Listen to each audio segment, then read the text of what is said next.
Check, check.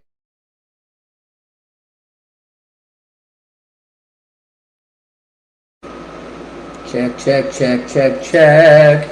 Check, check, check. Anything, anything, anything, anything.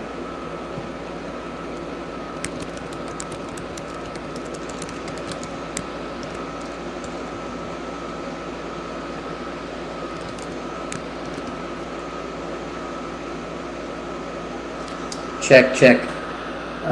Okay.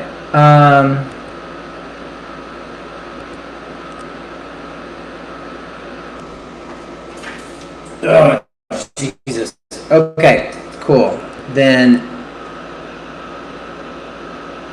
I hope that this is... I don't think I can get...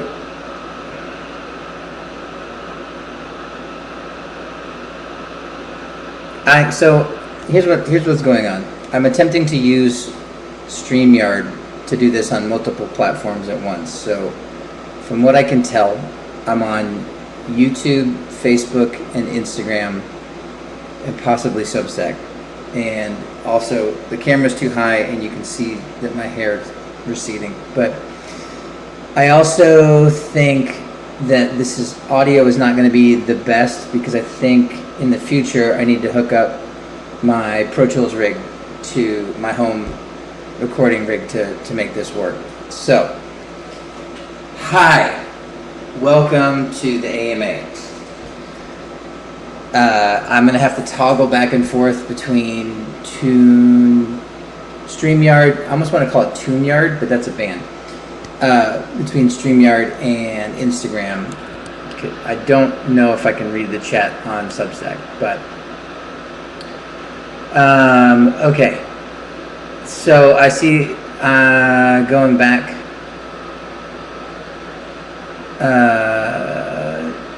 looking at the chat. So, sound for a second. Okay, if you can hear me, then we're good to go. All right, cool. So, Jesus Christ, that was a nightmare.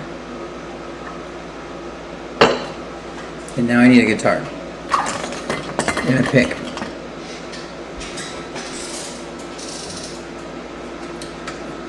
Oh.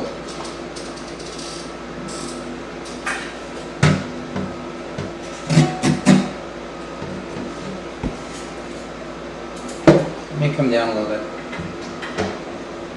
Sorry, I'm having kind of a boomer moment, I think, with this whole thing.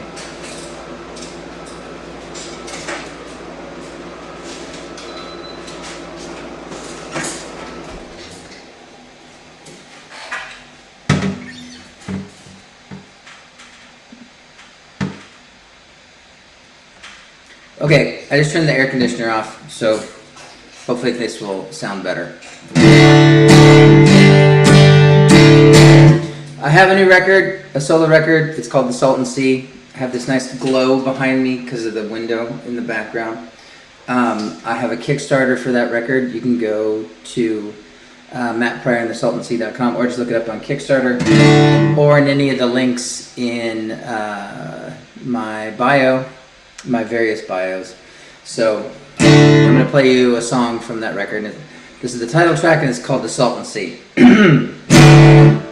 Lay me down, Salton Sea, let the waves wash over me. Quiet world, free from fear. This is why I'll disappear.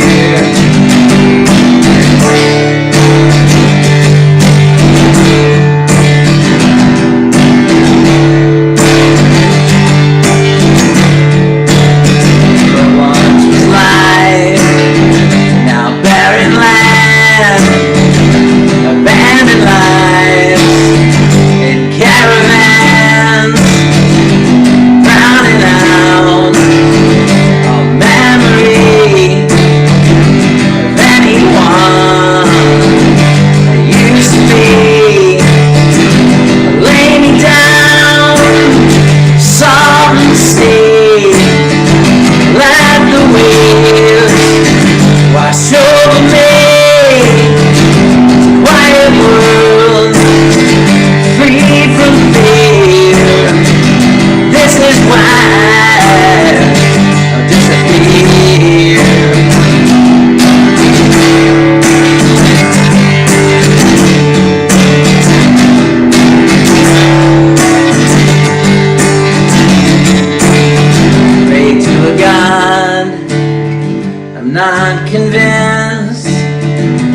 know this is your plan to let me die on this sand. Lay me down, some say, let the waves wash over me. It's a quiet world, free from fear. This is where I'll disappear. Lay me down, some say, let the waves wash over me. It's a quiet world, free from fear.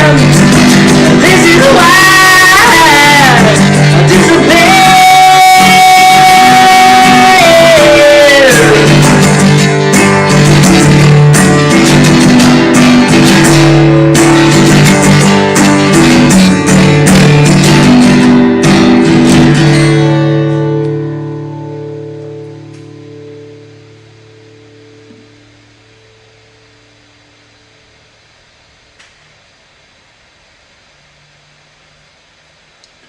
Okay, so that was an experiment and it got real loud, so hopefully that didn't like blow out or anything.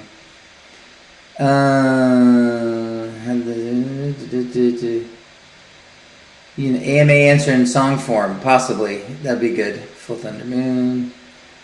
Guitar too sort of blown out. Guitar sounds blown out. Okay, so like I was saying, there's yeah. So you'll have to tell me how that sounded, because if it sounds blown out, then I'm just going to talk. And you can ask questions, and I'll answer your questions, and that will work. That will work better. So I guess if you have any,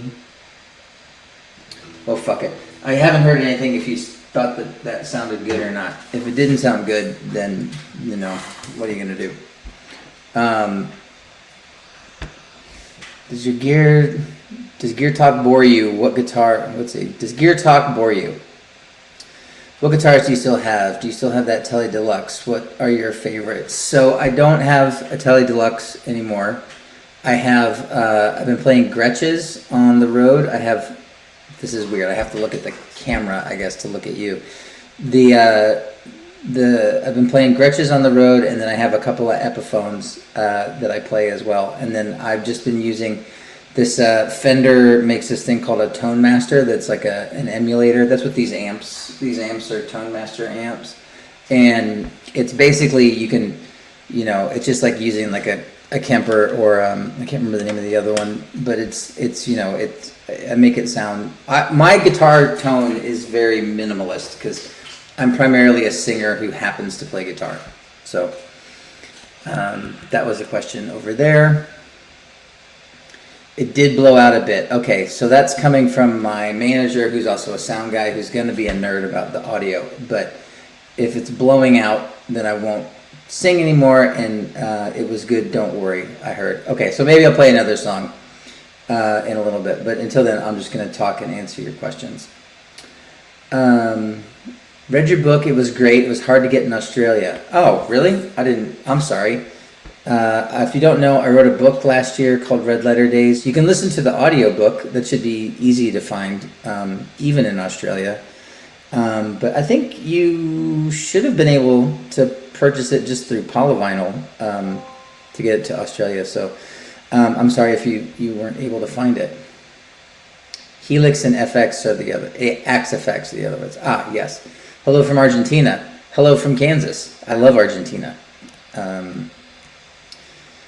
Let's see. Does Gear Talk bore you? That's still what that says. Okay, well, if you have other questions over here, let me know. Again, I'm using a new platform to try and do these on multiple things at once. I normally would just do like just Instagram or just, I haven't done a whole lot with Facebook. But yeah, going back through here, see if there's any other questions. Favorite Get Up Kid song to play and favorite to listen to. I don't listen to the Get Up Kids very often, so I would say that my favorite Get Up Kids song to listen to is whatever the most recent one we've written is, because that's probably the one I'm least sick of. Favorite Get Up Kids song to play? In our set currently that we have, I really enjoy playing the song "The Advocate." That's a song off of Problems. It's really fun to play, and I think because it's kind of riffy, like it's got a good riff to it. It's just fun to play on guitar, and then also I think that the message of that song is very positive. I can do AMA in song form if you would prefer. And then I got my buddies Shug and Matt are just talking about sauce. I don't know what's going on with that.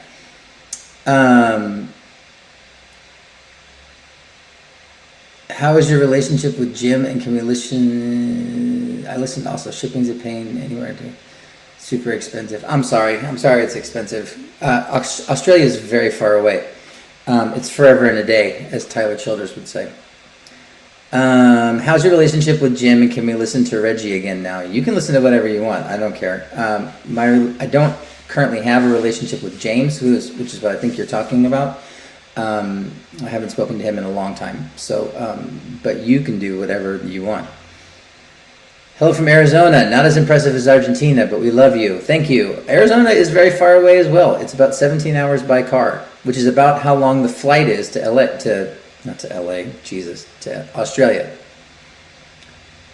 You just went through a really long worldwide tour with TGOG plus the recent house show. How are you feeling? How am I feeling today? I'm okay. I'm in a place currently where I think between my kids being older and me being sober that I don't dislike touring as much as I used to. And so we're actually getting ready to leave next week to go play some festivals in Europe and then some headlining shows. It's a short run, but it should be really fun because it's like festivals are fairly laid back and easy. And then we go to Australia and Japan and the Philippines and Hawaii and Indonesia. And I wish you told me I could have brought a book for you instead of you having to pay that exorbitant shipping cost to Australia. But no, I'm doing good. I'm gonna we've had like a couple months off from touring, and I'm gonna be touring with the band and then taking the fall off to fulfill the Kickstarter stuff. So like October and November, other than Fest, which I'm actually really looking forward to because I really want to see Dillinger 4 and Jeff Rosenstock. So if you're coming to Florida, that would be a fun. That's also going to be the last Something to Write Home About show for the foreseeable future. I'm not going to say ever, but that was a long answer. Sorry about that. I resent that dog days, LOA. Okay. I resent that dog days. Oh, okay. I guess I understand what you're saying. Band you'd like to go on tour with? I don't know. I'd have to. I mean, honestly, my requirements for being a good band to go on tour with have more to do with the personalities of the people in the band than the actual caliber of the musicianship or the songwriting. Touring's a lot like camp, or I guess like camp is the best way to put it. So just someone who's a good hang, I guess. I don't know that I'm a good hang anymore. I'm more of a quiet hang. So I guess, someone who's a good hang with everybody else. Get Up Kid songs you are tired of playing and never want to again. Well, I don't know that there's any that I never want to play again. I don't think any of us are like super, like, we're not unexcited to play Something to Write Home About, but we've been playing it for front to back every night for a year, and it's I always like to say that, like, it's not, all the old songs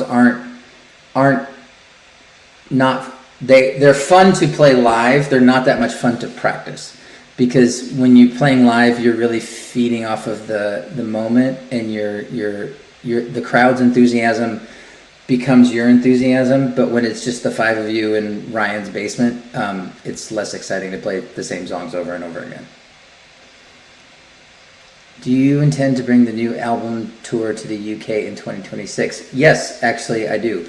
That was something I just spoke with people about that yesterday. The record's going to come out with Big Scary Monsters in the UK, and hopefully I will get over there maybe in May to play some shows, which should be fun.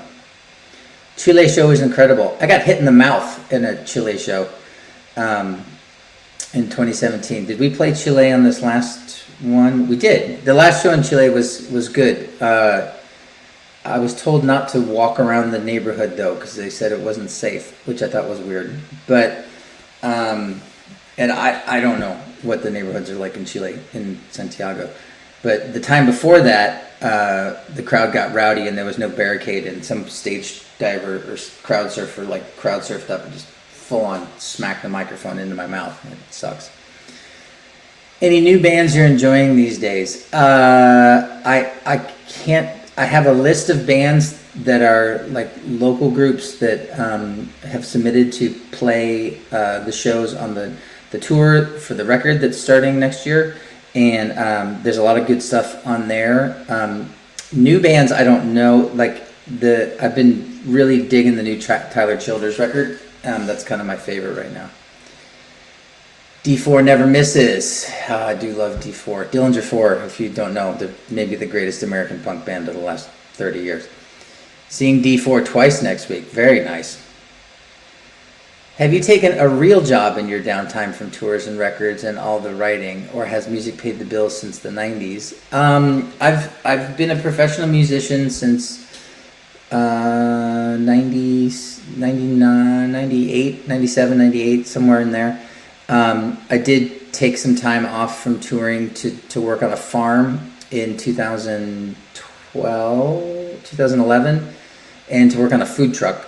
But other than that, no, I've been a full-time musician. I mean, that's why I do so many different things. It's not the only reason I do so many different things, because I just have a lot going on that I want to get out. But yeah, I kind of keep the ball rolling because this is what I do for a living. It's, hustle culture before that was a term, I guess. And also, this is a real job, by the way. This, just so you know, being an artist is a real job. Artwork is work. It's not too personal. How has sobriety affected your songwriting? So I don't know that sobriety has affected it too much. It hasn't been. I did have that concern, when I got sober, that it was going to be difficult to be as creative as I had been when I was drinking. But I heard a really great quote from somebody who was saying it, and it was, talking about people who are, creative and addicts at the same time, and the idea was that you want to say they're so brilliant because of the drugs, but really they're so brilliant in spite of the drugs, and that the drugs are actually suppress, because that's what drugs do, and alcohol does, is it suppresses things. And so that felt very inspiring to me. Also, just really puts into perspective when you think about someone, the people we look up to who have died, who had substance abuse problems, just how much more they could have accomplished if they hadn't been like that, or if they hadn't had struggled with those issues. Do you have any fun anecdotes about touring in South America? Let's see. Fun anecdotes about touring in South America. Well, this tour in South America this last time was the first time I had left the country since being sober, and I was a little stressed out about that, and halfway through our set, somebody hit me in the face with a full beer. So that was a little off-putting. I don't know if that's an interesting story. It is to me. It got a big laugh at a recovery meeting, but No, I mean usually, I mean this last time in South America, like the guys went on a boat ride, and they went on like I just kind of wander around and do my own thing and just like see stuff and try to like try local food and you know eat as much you know local things as I can.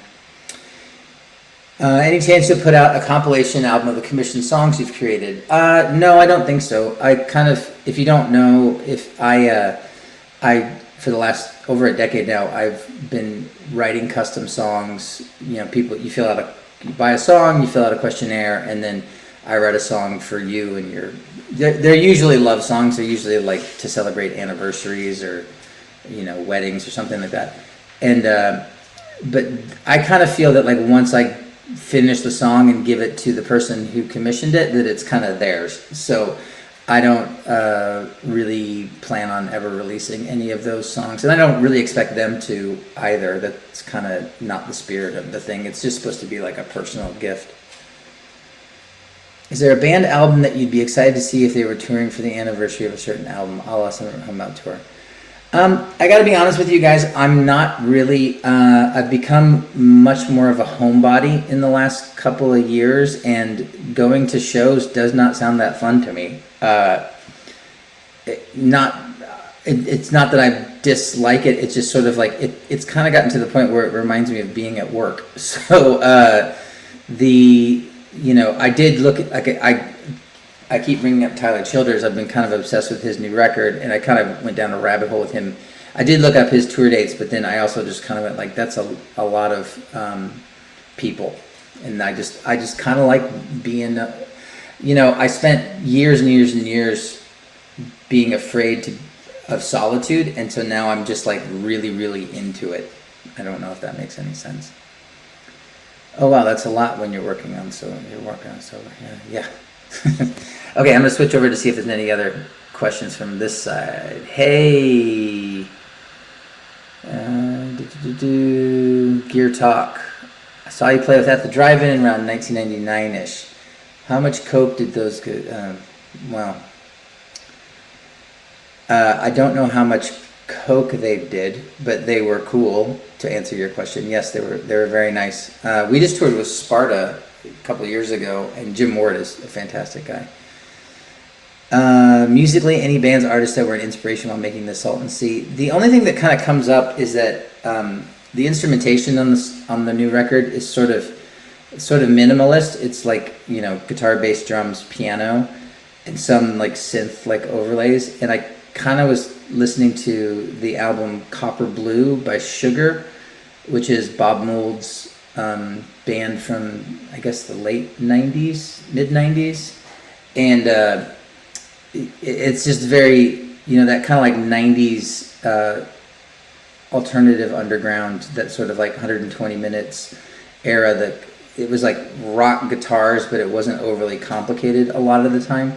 And so I was kind of like, well, that's sort of, I don't think the record sounds like that, but it's sort of, the instrumentation of it was sort of inspired a little bit by that.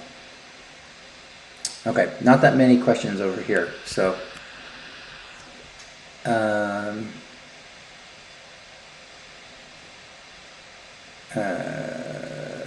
Shows hit differently when you're little. I don't know what Shug is laughing at, but let's see. I saw Hey Mercedes a few years ago and told Bob, thanks for being the voice of my 20s. I'd tell you that if I'd seen you too. Is that weird to hear? No. Me being the voice of your 20s, I guess I hope that that's a positive memory for you. You know, people's 20s can be hit or miss, I guess. But you know, I appreciate when people like what I do. It's not something I think about very often until something like that comes up and people ask me, and so I just say thank you, really, more than anything. When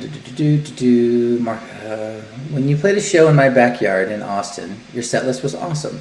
How do you go about landing on the songs on that run? Oh, cool. Hello again. Thank you for letting me play on your back porch in a thunderstorm. It wasn't a thunderstorm. It was just raining in Austin.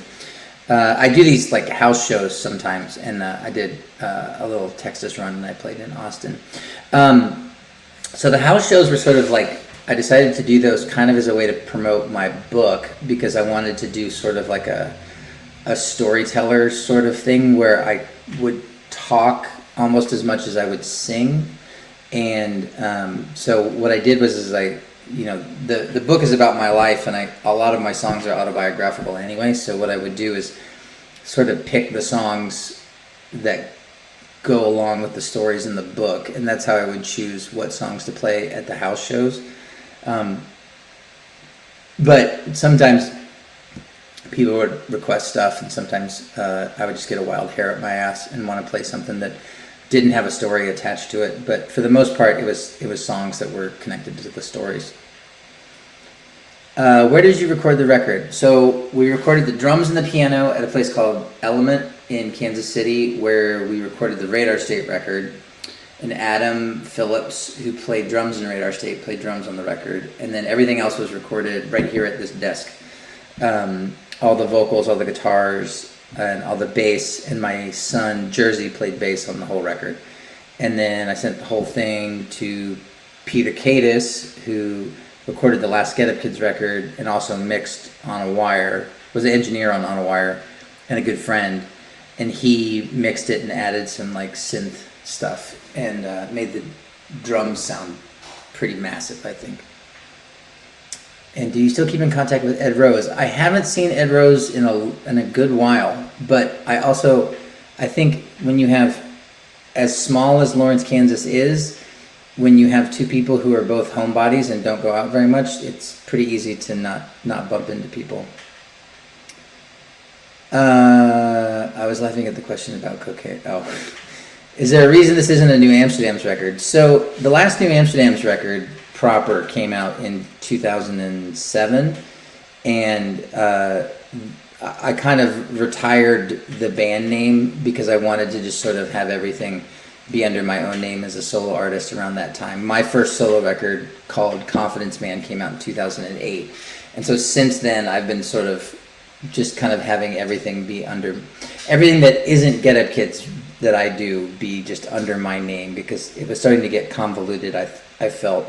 And then also I felt like the New Ams had gotten to a point where it had become more of a band, and it was like it was kind of time for people were moving, people were doing other things, and also it was just sort of cost prohibitive to do that, to pay people a living wage for that band. So now it's just me. My band saved my life. My band wouldn't exist without Get Up Kids. Oh, well, thank you. I appreciate that. I think I do. I really do appreciate that. I don't know what to say. I'm glad that you're here. House shows rule. House shows are fun. My wife just joined.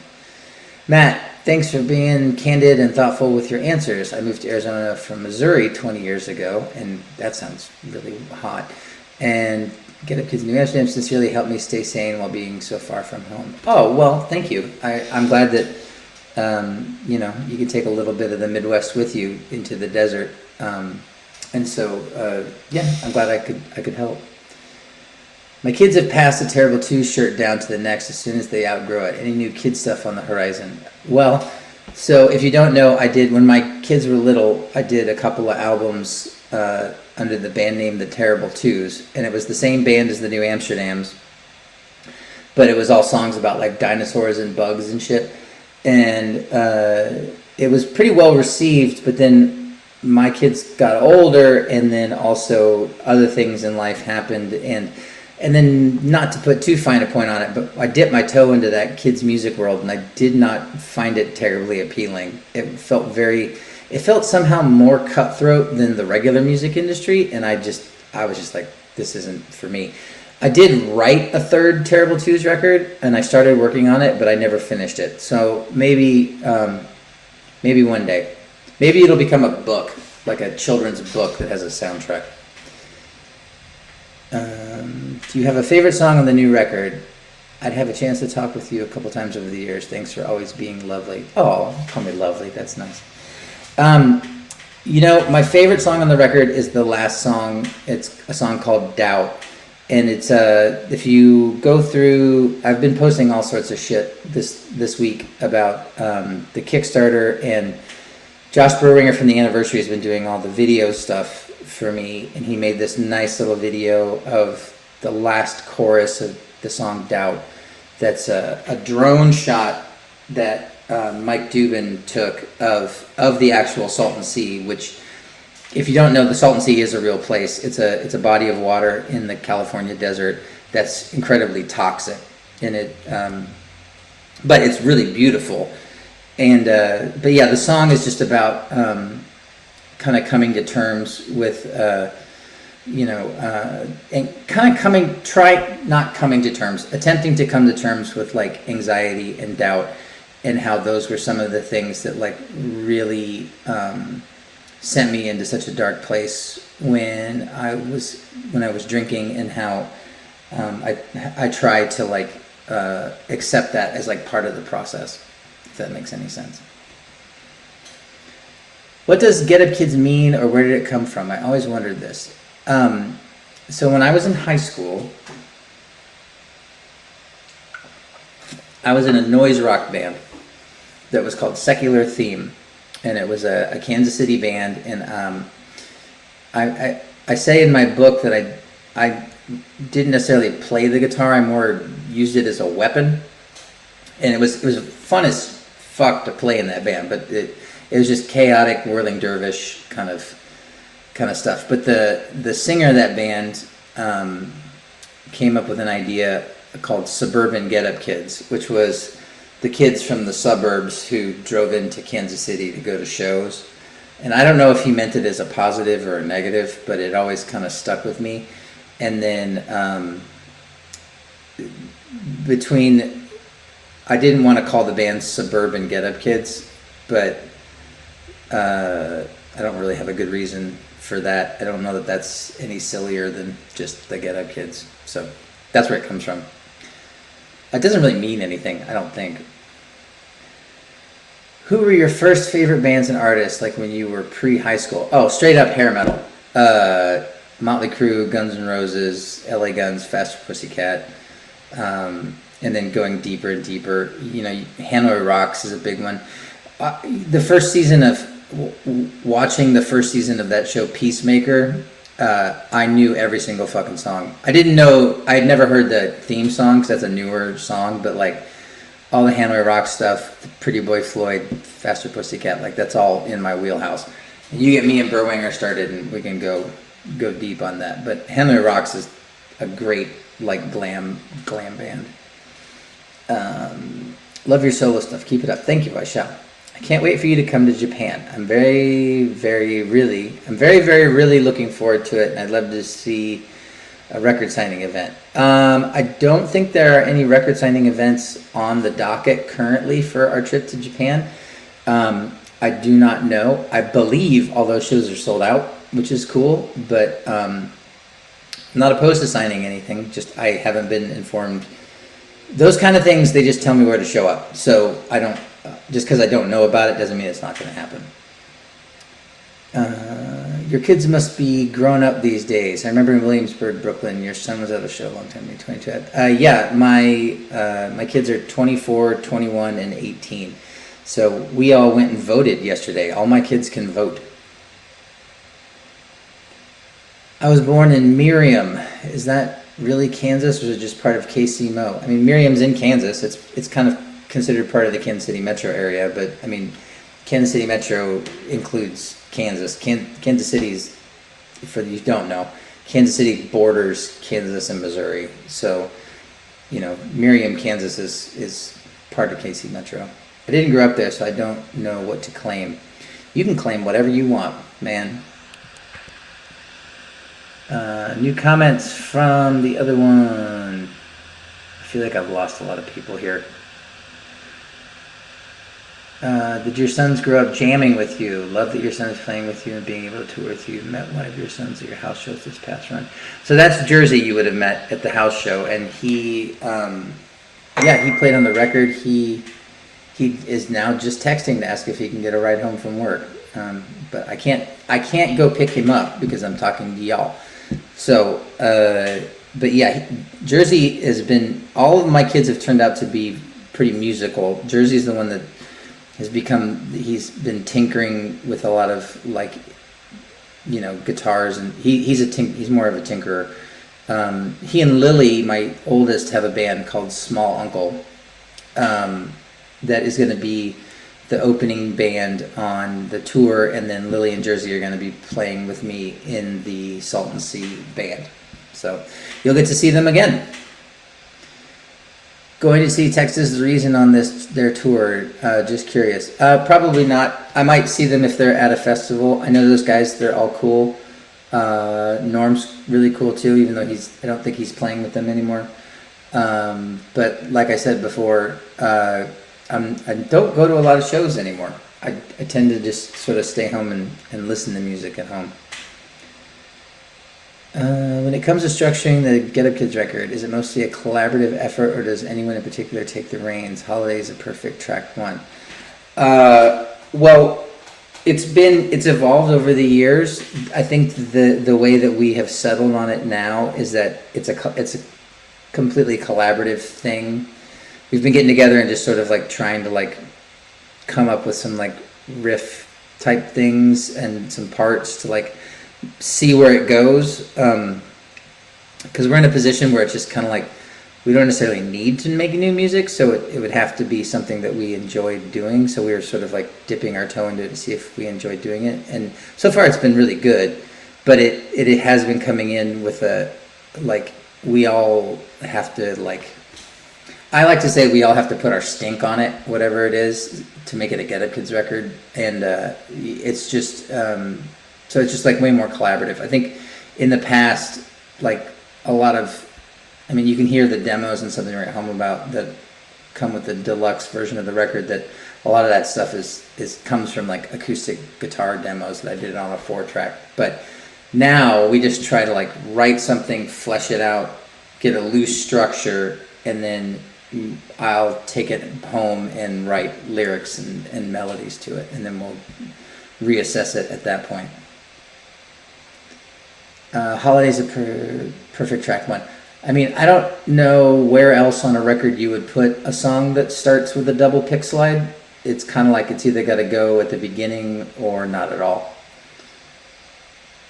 How is it having your kids join you on the house tour and the Salton Sea tour? You might have answered this, but I got kicked off the live for a moment. So far, great. I mean, the Lily and Jersey were with me on a lot of the house tour, and I don't know, we get along really well, so it's been great. What's the longest period you had writer's block, and how did you get out of it? Oh, wait. I'll go back to this other question. Writer's block. So I haven't suffered from writer's block a whole lot, other than, when I got into the kind of like the darkness of the end of maybe even the last couple of years of my drinking pretty heavily. I think I didn't get writer's block. I just kind of got like life block, and I just didn't. I kind of only did enough to get by, and it was like I was still working. But I wasn't like creating for myself, and I wasn't. So I don't know if that's writer's block. It's just usually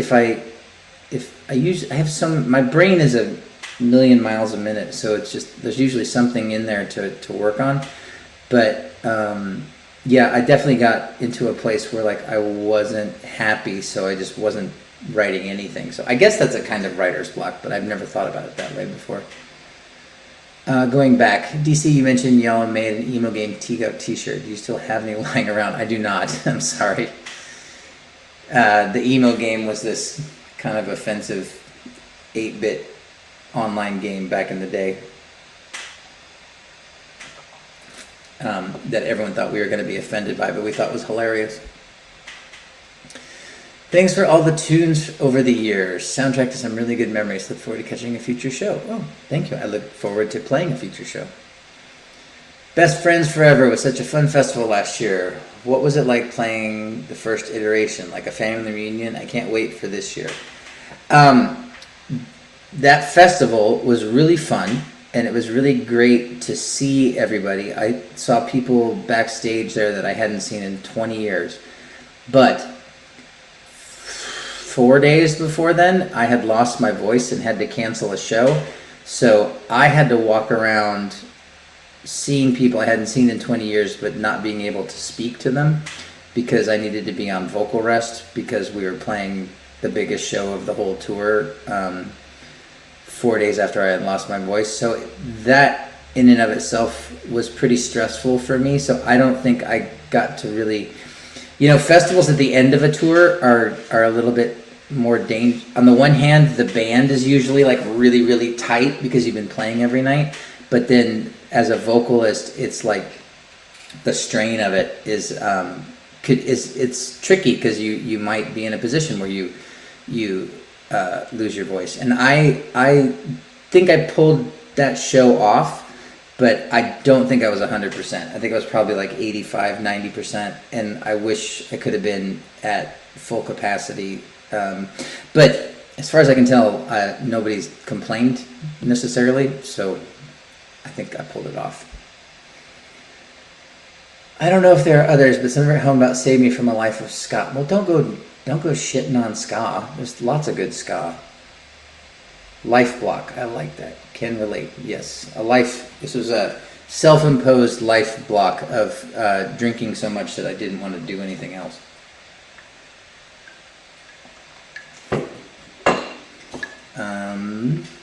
Let's see if there are any other questions.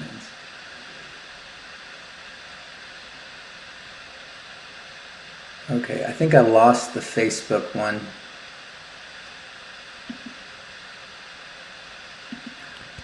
And then you did pull it off. No one was complaining. Everybody I talked to was super impressed. Oh, well, thank you. I'm not trying to impress anybody, but I appreciate you saying that. Okay, well, this got a little kind of sidetracked at the beginning, but I'm gonna play you another song, and this might blow out again, but we're gonna make it work. And this is the song that called Doubt. That's the last song on the record that someone was asking about before. And I appreciate you being patient about the technical difficulties that I'm having. I'm trying to make this work.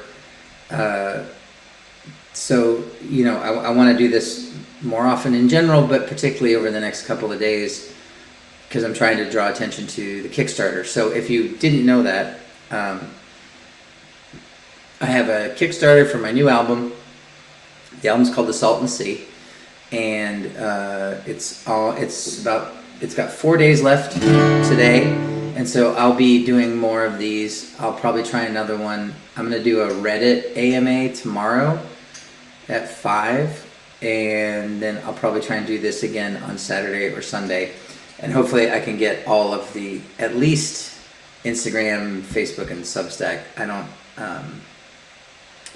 There's some questions on Substack too. Oh shit. Okay. Well, fuck.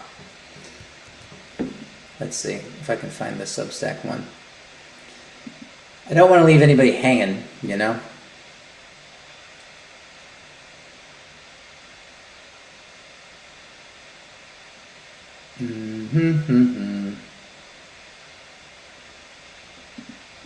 Let's see here.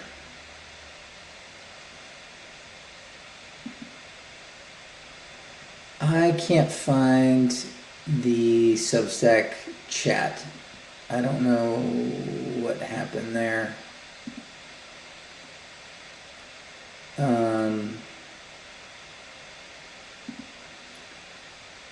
So I guess if there are any questions, what does this say? That were from the Substack. Oh, well, maybe I have it here. Then I don't want the app. have the app already. God damn it. Well, okay. If anybody wants to ask me any of the questions from the Substack, I'd appreciate it. And, you know,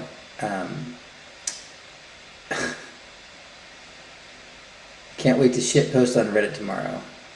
Well, that's not very nice, but you know, it is what it is. It is Reddit. All right, this is a song called Doubt. So I've been wasting away like so many martyrs come before me, coming as another hero's journey, incredibly forgettable. You figured out that everyone is plagued with doubt.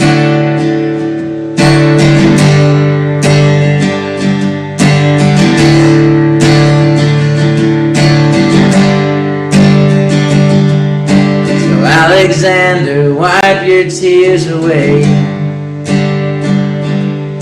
There are not any worlds left to conquer. So write a scathing letter to the author and tell her, as an educated cinephile, these scenes are filled with basic trials. The audience won't care about is all of them laid without.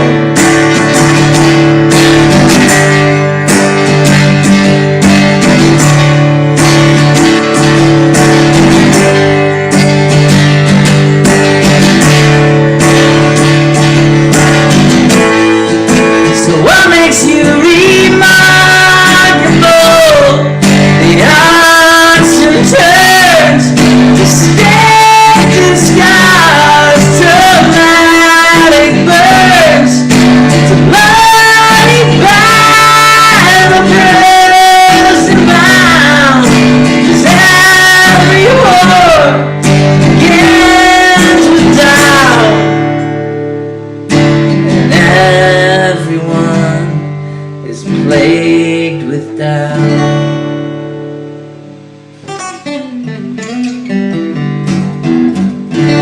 That's it.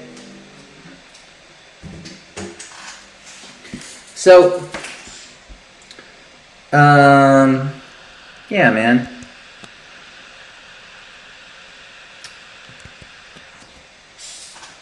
I appreciate everybody coming to this, and I appreciate you being patient about the technical difficulties that I've had. I hope that you'll go to the Kickstarter, Matt Pryor and the saltandseed.com, and support it. And there's lots of cool vinyl. There's lots of cool exclusive stuff. There's the custom songs that I mentioned earlier. You can order those through the Kickstarter for now. That's the only place you can get them right now.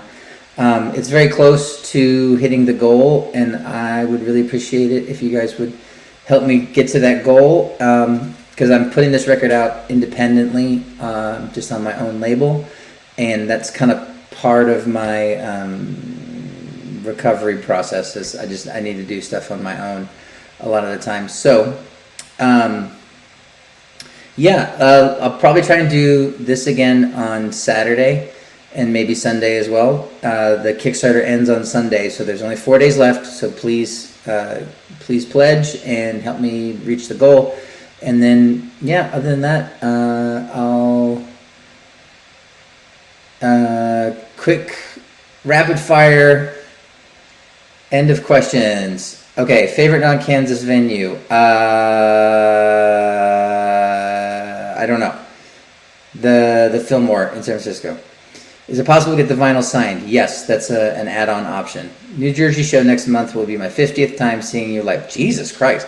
Between all the projects. Wild that the number has gotten so high, but not a single bad memory over all those. Well, good. I'm sure that I've had some bad memories of it, but like I'm glad that you've had. That's almost as many shows as I've been to.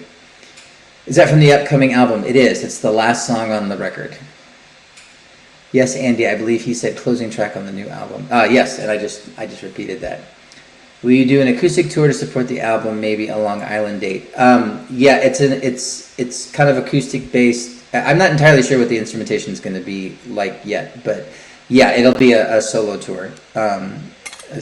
Matt Pryor and the Salton Sea. I think that's going to be the name of the band, is the Salton Sea.